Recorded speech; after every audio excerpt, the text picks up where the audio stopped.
ിൽ ചികിത്സാ ആവശ്യങ്ങൾക്കായി നിങ്ങളുടെ ഇൻഷുറൻസ് തുക മുഴുവനായോ ഭാഗികമായോ തീർന്നുപോയാൽ കമ്പനി തനിയെ ആ തുക സൗജന്യമായി റീചാർജ് ചെയ്തു തരുന്ന സംവിധാനമാണിത്.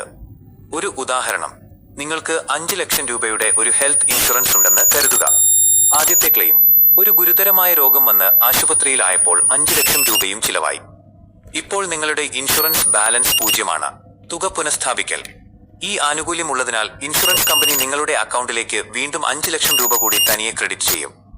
രണ്ടാമത്തെ ക്ലെയിം, അതേ വർഷം തന്നെ നിങ്ങൾക്ക് അല്ലെങ്കിൽ കുടുംബത്തിലെ മറ്റൊരാൾക്ക് ഫാമിലി ഫ്ലോട്ടർ പോളിസി ആണെങ്കിൽ വീണ്ടും ഒരു ചികിത്സ വരികയും 3 ലക്ഷം രൂപ ചിലവാകുകയും ചെയ്താൽ ഈ പുതിയ ഫണ്ടിൽ നിന്ന് ആ തുക ഇൻഷുറൻസ് കമ്പനി നൽകും. നിങ്ങളുടെ കയ്യിൽ നിന്ന് പണം നൽകേണ്ടി വരില്ല. ശ്രദ്ധിക്കേണ്ട പ്രധാന കാര്യങ്ങൾ. അതേ രോഗത്തിന് ലഭിക്കുമോ? മിക്ക കമ്പനികളും ആദ്യത്തെ തവണ ചികിത്സിച്ച അതേ രോഗത്തിന് ഈ പുതുക്കിയ തുക അനുവദിക്കാറില്ല, മറ്റൊരു രോഗത്തിനാണ് നൽകാറുള്ളത്.